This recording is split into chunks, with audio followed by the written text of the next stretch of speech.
पहिले तुम्ही हे चॅनल बघा. खूप कमी व्हिडिओ टाकून एवढे व्ह्यूज आणि एवढे सबस्क्रायबर कसे मिळाले? काही चॅनल्स तर असे पण आहेत ज्यांनी एक व्हिडिओ टाकून चॅनल मॉनिटाईज केला आहे. तर चला यामागचं राज जाणून घेऊया.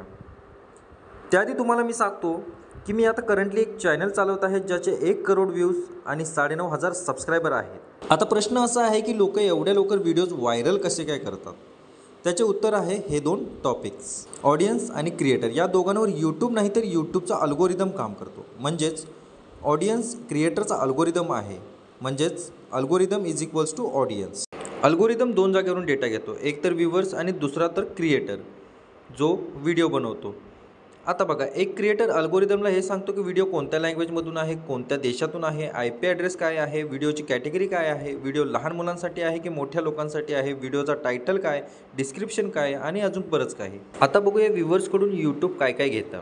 यूट्यूबचा AI सिस्टम हे समजून घेतो की व्ह्यूवर्स कोणत्या व्हिडिओना पूर्ण बघतात, कोणत्या व्हिडिओला लाईक करतात, कोणत्या व्हिडिओला डिसलाईक करतात, कोणत्या व्हिडिओला कमेंट करतात, कोणत्या व्हिडिओला शेअर करतात आणि सर्च करतात, कोणत्या व्हिडिओच्या कॅटेगरीला व्ह्यूवर्स जास्त बघतात. दोन्ही बाजूने डेटा एकत्र करून यूट्यूब व्हिडिओला जास्त पुश करतो, जो कॅटेगरीमध्ये बाकी व्हिडिओपेक्षा जास्त चांगला चालतो आणि जो व्हिडिओ चांगला नाही त्याला पुढे रेकमेंड करत नाही. आता असं पण नाही की तुम्ही समजून घेऊ शकत नाही की तुमचा व्हिडिओ चांगला आहे की नाही, पण कसं? अल्गोरिदम तुमचा व्हिडिओ नाही तर डेटा बघतो. तुम्ही हे समजून घ्या की यूट्यूबचा अल्गोरिदम एका वर्षामध्ये 200पेक्षा जास्त वेळा बदलतो, पण CTR आणि AR कधीच बदलत नाही. आता हे समजून घ्या की CTR आणि AR नक्की असतं काय? CTR म्हणजे क्लिक थ्रू रेट. CTR सांगतो की जेव्हा तुम्ही व्हिडिओ अपलोड करता, ऑडियन्सला दाखवला, त्यावर किती जणांनी क्लिक केलं. फॉर एक्झाम्पल, तुम्ही यूट्यूबवर एक व्हिडिओ अपलोड केला आणि तो तब्बल 100 लोकांपर्यंत पोहोचला. त्यातल्या 10 लोकांनी त्यावर क्लिक केलं आणि बघितलं, तेव्हा तुमचा CTR होतो 10%. आणि समजा यूट्यूबने तोच व्हिडिओ 1000 लोकांपर्यंत पोहोचवला, पण त्यातल्या 45 लोकांनी तो बघितला, तर त्याचा CTR होतो 4.5%.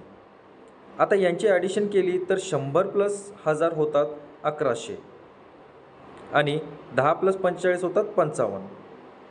आता CTRचा एक सिम्पल फॉर्म्युला आहे, व्ह्यूज अपॉन इम्प्रेशन इंटू 100. म्हणजेच 55 divide by 1100 into 100 is equals to 5%. तर तुमच्या या व्हिडिओसाठी CTR झाला तो 5%.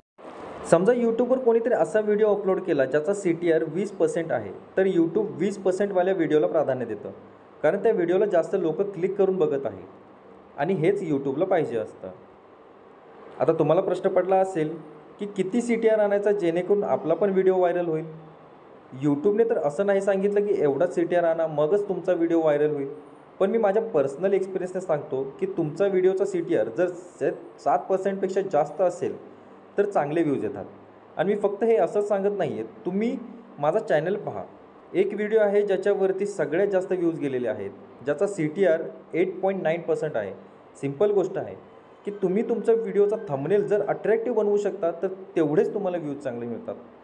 जेवढ्यात जास्त CTR असेल तेवढेच जास्त व्हिडिओ व्हायरल होण्याचे चान्सेस असतात. आता दुसरा फॅक्टर आहे तो आहे AR ऑडियन्स रिटेन्शन. समजा तुमच्या ऑडिओचं ड्युरेशन आहे 7 मिनिटाचा आणि 10 मधले 3 लोक हा व्हिडिओ 5 मिनिटे बघतात आणि बाकीचे 7 लोक 2 मिनिटे बघतात आणि व्हिडिओला स्किप करतात. तर 10 लोकांचा ड्युरेशन असेल ऑडियन्स इंटू ड्युरेशन, म्हणजेच 10 × 7 इज इक्वल्स टू 70 मिनिट्स. पण ऑडियन्स हा व्हिडिओ बघितला किती वेळ? 3 लोकांनी बघितला 5 मिनिटे, म्हणजे 3 × 5 इज इक्वल्स टू 15 मिनिट. आणि 7 लोकांनी बघितला 2 मिनिटं, म्हणजे 7 × 2 इज इक्वल्स टू 14 मिनिट्स. आता टोटल ऑडियन्स आहे 10 आणि रिटेन्शन मिळाले 15 + 14 इज इक्वल्स टू 29 मिनिट. आता तर टोटल ऑडियन्स रिटेन्शन काढायचं असेल तर फॉर्म्युला आहे मिनिट्स अपॉन ड्युरेशन इंटू 100. म्हणजेच 29/70 इंटू 100 इज इक्वल्स टू 41.42%. म्हणजे तुमच्या व्हिडिओचा ऑडियन्स रिटेन्शन आहे 41.42%. आता याचा फंडा असा आहे की जेवढं जास्त ऑडियन्स रिटेन्शन असेल तेवढं जास्त इम्प्रेशन मिळतील आणि तेवढे जास्त तुम्हाला व्ह्यूज जातील.